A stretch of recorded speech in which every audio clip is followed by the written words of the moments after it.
And it's as fucked up as this last year was. I'm hoping that in 5, 10 years, we'll look back at it as probably one of the best years of our lives. My wife said it the other day best. She goes, I hate it what COVID did to society. I'm sorry for all the grandmas and uncles and people who lost family members. I got a call from my sister the other night. She cannot get, the lady who brought me in, she passed March 20th. It's going to take 12 weeks to get the rock engraved, the headstone, Jesus. because they're backed up from COVID, all the COVID deaths. You know how chilling that is to even say on the air? They're backed up from all the COVID deaths. They're grinding out other tombstones. I really feel bad for that. But if you listen to that podcast from April, I also said there was going to be a silver lining to all this. We're going to have a tremendous silver lining. And the silver lining for you was getting both of your feet under you, starting your own business. I know you're doing well with consultations. You're building a studio for people. You're really going after it. And for me, it was seeing my family, looking at them, knowing that, let me tell you something, comedy as a hobby was a lot better than comedy as a profession. Right. And when I do go back, when I'm ready, it's going to be more of a hobby.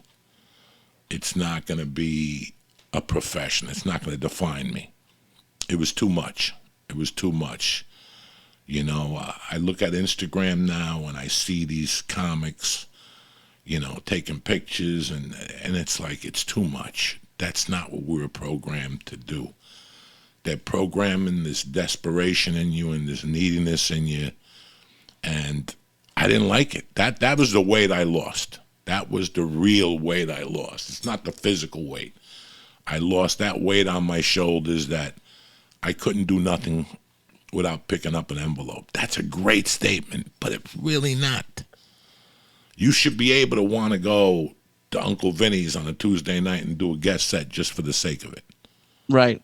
Yeah, Right. I was going to the store and picking up $15, but I was also picking up a nice envelope in the main room. That's why I was going there. If it was just for the $15, I don't think I would have gotten. Maybe I would have, because it's the Comedy Store. I want to reteach myself. I'm looking for a pizza place that has an open mic. Right. Oh, I'm sure that has 8 people in it. I'm going to start one. Just a pizza place. Listen, let me come in here on a Tuesday. Put 8 people in here, because that's all I want. A pizza place like Rick Dukeman used to have.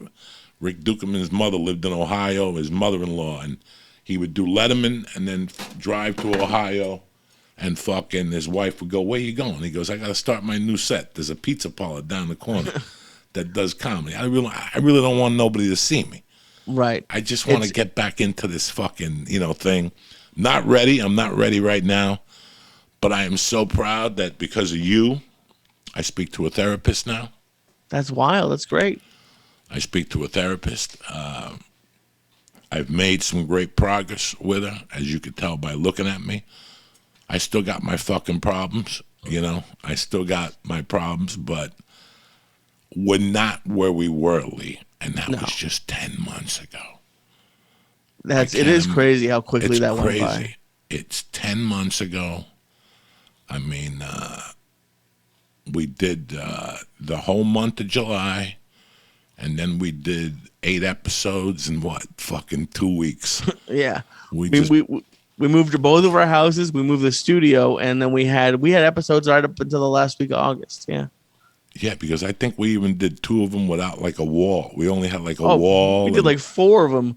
We had beach chairs that we were sitting in. That's right. We had beach chairs. We were I was resting the cameras on like a box or something. Like it was kind of a cool way to end, as weird as it was, because it kind of brought us back to like when we first started it. We were using Lysol wipe bottles as tripods for the webcams, and it sort of ended that way. Like it just we had some great, and then even I think about this a lot. Sam Tripoli came on towards the end, and we had a very emotional episode. But he even was saying, like, to me, and I don't even know if you remember, he was like you'll go back, you'll lose weight, you'll get healthy, and yeah, I just like my mom even told me when I first started losing weight, she's like, when you got home, I was worried you were gonna have a heart attack. Me I too. it yeah, Me it too. didn't. We were very worried about you. And Yeah, it wasn't you good. knew we were very, very worried about you. Yeah. I kept pushing you to go to the doctor. I kept pushing you. And I came back, did all that stuff. In fact, I got to go back next week and do more blood work. And Oh Jesus. yeah, but I'm okay with it now. Now Okay, I'm you're running not to scared of it it. anymore. Let me tell you something. The last 6 months for me were not good, Lee. I had heart palpitations and insomnia and whatever. I finally, from advice from people, advice from our brother Jerry Rocha, nobody's got better advice to give you when they're staring at death, and my heart goes out to Jerry. I'm going to take some of the Patreon money and send it to him at the end of this month when we get paid on the 5th for his recovery. He's a great guy, and he did more for me than any therapist did with one conversation. Wow, that's great. But yeah, I'm happy I did the therapy. I'm happy I'm on the medication. I'm doing great on the medication. I think I needed it. 30 years of doing coke is not healthy for you. And then 8 years on looking for the devil, in search of the devil on the Patreon, on the church. What's happening now doesn't do you any favors. Right. I And mean, you're a real family man now. Like every time I call you, like I went to a softball game, we did this. Like you're basically a stay-at-home dad now. I mean, you're still working, doing the podcast, doing a lot of stuff, but it's almost like the nerdy guy from Back to the Future who's just like home and you. I remember towards the end of LA, you got very upset even before COVID about being home at night, and you were like bored to like you had nothing to do in your mind, and you were very bored, and you're doing less now, like less like comedy wise, and you're home more now, and you've never even said once like, oh, I'm losing my mind here, it's too quiet here, there's nothing to do here. It really seems like you're really enjoying it. Lee, I never had a normal childhood. I never had normal teenage years, and I didn't have a normal adult life. I've been out since 1979 every night. Jesus. That's close to, 42 years. Yeah. I've been out at night. I'm 58 years old. You know what?